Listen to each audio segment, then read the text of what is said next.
Katharine Hepburn, May 12, 1907, June 29, 2003, was an American actress. Known for her fierce independence and spirited personality, Hepburn was a leading lady in Hollywood for more than 60 years. She appeared in a range of genres, from screwball comedy to literary drama, and she received 4 Academy Awards, a record for any performer, for Best Actress. In 1999, Hepburn was named by the American Film Institute as the greatest female star of classic Hollywood cinema. Raised in Connecticut by wealthy, progressive parents, Hepburn began to act while studying at Bryn Mawr College. After 4 years in the theater, favorable reviews of her work on Broadway brought her to the attention of Hollywood. Her early years in the film industry were marked with success, including an Academy Award for her third picture, Morning Glory, 1933, but this was followed by a series of commercial failures that led her to be labeled box office poison in 1938. Hepburn masterminded her own comeback, buying out her contract with Radio Pictures and acquiring the film rights to the Philadelphia story, which she sold on the condition that she be the star. In the 1940s, she was contracted to Metro-Goldwyn-Mayer, where her career focused on an alliance with Spencer Tracy. The screen partnership spanned 25 years and produced 9 movies. Hepburn challenged herself in the latter half of her life, as she regularly appeared in Shakespearean stage productions and tackled a range of literary roles.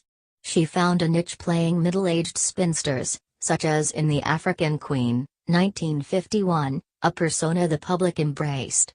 3 more Oscars came for her work in Guess Who's Coming to Dinner, 1967, The Lion in Winter, 1968, and On Golden Pond, 1981. In the 1970s, she began appearing in television films, which became the focus of her career in later life. She remained active into old age, making her final screen appearance in 1994 at the age of 87. After a period of inactivity and ill health, Hepburn died in 2003 at the age of 96. Hepburn famously shunned the Hollywood publicity machine and refused to conform to society's expectations of women. She was outspoken, assertive, athletic, and wore trousers before it was fashionable for women to do so. She was briefly married as a young woman, but thereafter lived independently. A 26-year affair with her co-star Spencer Tracy was hidden from the public. With her unconventional lifestyle and the independent characters she brought to the screen, Hepburn epitomized the modern woman in the 20th century United States and is remembered as an important cultural figure. Early life and education. Hepburn with her mother and siblings, 1921. Hepburn was born on May 12, 1907, in Hartford, Connecticut, the second of 6 children. Her parents were Thomas Norval Hepburn, 1879 to 1962, a urologist at Hartford Hospital, and Katharine Martha Houghton, 1878 to 1951, a feminist campaigner. Both parents fought for social change in the U.S. Thomas Hepburn helped establish the New England Social Hygiene Association, which educated the public about venereal disease, while the elder Katharine headed the Connecticut Woman's Suffrage Association and later campaigned for birth control with Margaret Sanger. As a child, Hepburn joined her mother on several Votes for Women demonstrations. The Hepburn children were raised to exercise freedom of speech and encouraged to think and debate on any topic they wished. Her parents were criticized by the community for their progressive views, which stimulated Hepburn to fight against barriers she encountered. Hepburn said she realized from a young age that she was the product of 2 very remarkable parents, and credited her enormously lucky upbringing with providing the foundation for her success. She remained close to her family throughout her life. The young Hepburn was a tomboy who liked to call herself Jimmy, and cut her hair short. Thomas Hepburn was eager for his children to use their minds and bodies to the limit, and taught them to swim, run, dive, ride, wrestle, and play golf and tennis. Golf became a passion of Katharine's. She took daily lessons and became very adept, reaching the semi-final of the Connecticut Young Women's Golf Championship. She loved swimming in Long Island Sound, and took ice-cold baths every morning in the belief that the bitterer the medicine, the better it was for you. Hepburn was a fan of movies from a young age, and went to see one every Saturday night. She would put on plays and perform for her neighbors with friends and siblings for 50 cents a ticket to raise money for the Navajo people. Portrait of Hepburn, age 21. Hepburn's yearbook photo, 1928, Bryn Mawr College. On April 3, 1921, while visiting friends in Greenwich Village, Hepburn discovered the body of her adored older brother, Tom, dead from an apparent suicide. He had tied a sheet around a beam and hanged himself. The Hepburn family denied it was suicide and maintained that Tom's death must have been an experiment that had gone wrong. The incident made the teenage Hepburn nervous, moody, and suspicious of people. She shied away from other children, dropped out of Oxford school, and began receiving private tutoring. For many years she used Tom's birthday as her own. It was not until her 1991 autobiography, Me, Stories of My Life, that Hepburn revealed her true birth date.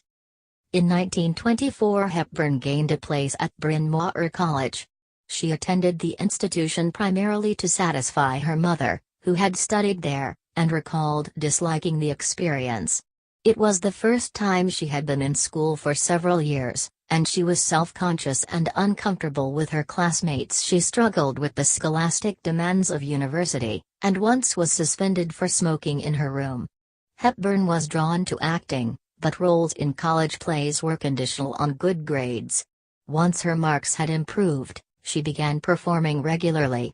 She performed the lead role in a production of The Woman in the Moon in her senior year, and the positive response it received cemented Hepburn's plans to pursue a theatrical career. She graduated with a degree in history and philosophy in June 1928. Career. Breaking into theater, 1928-32. Hepburn left university determined to become an actress. The day after graduating, she traveled to Baltimore to meet Edwin H. Knopf, who ran a successful stock theater company. Impressed by her eagerness, Knopf cast Hepburn in his current production, The Tsarina. She received good reviews for her small role, and the printed word described her performance as arresting. She was given a part in the following week's show, but her second performance was less well received. She was criticized for her shrill voice, and so left Baltimore to study with a voice tutor in New York City. Hepburn, a young woman, dressed in a short tunic and acting in a play. Hepburn in the role that brought her to the attention of Hollywood, 1932's The Warrior's Husband. Knopf decided to produce The Big Pond in New York and appointed Hepburn the understudy to the leading lady. A week before opening, the lead was fired and replaced with Hepburn, which gave her a starring role only 4 weeks into her theater career. On opening night, she turned up late, mixed her lines, tripped over her feet, and spoke too quickly to be comprehensible. She was immediately fired, and the original leading lady rehired. Undeterred, Hepburn joined forces with the producer Arthur Hopkins and accepted the role of a schoolgirl in These Days. Her Broadway debut came on November 12, 1928, at the Court Theatre, but reviews for the show were poor and it closed after 8 nights. Hopkins promptly hired Hepburn as the lead understudy in Philip Barry's play Holiday. In early December, after only 2 weeks, she quit to marry Ludlow Ogden Smith, a college acquaintance. She planned to leave the theater behind, but began to miss the work and quickly resumed the understudy role in Holiday, which she held for 6 months. In 1929, Hepburn turned down a role with the Theatre Guild to play the lead in Death Takes a Holiday. She felt the role was perfect, but again she was fired. 34, she went back to the Guild and took an understudy role for minimum pay in a month in the country. In the spring of 1930, Hepburn joined a theater company in Stockbridge, Massachusetts. She left halfway through the summer season, and continued studying with a drama tutor. In early 1931, she was cast in the Broadway production of Art and Mrs. Bottle. She was released from the role after the playwright took a dislike to her, saying she looks a fright, Her manner is objectionable, and she has no talent, but Hepburn was rehired when no other actress could be found. It went on to be a small success.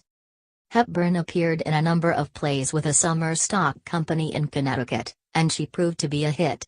During the summer of 1931, Philip Barry asked her to appear in his new play, The Animal Kingdom, alongside Leslie Howard. They began rehearsals in November, Hepburn feeling sure the role would make her a star, but Howard disliked the actress and again she was fired. When she asked Barry why she had been let go, he responded, "Well, to be brutally frank, you weren't very good." This unsettled the self-assured Hepburn, but she continued to look for work.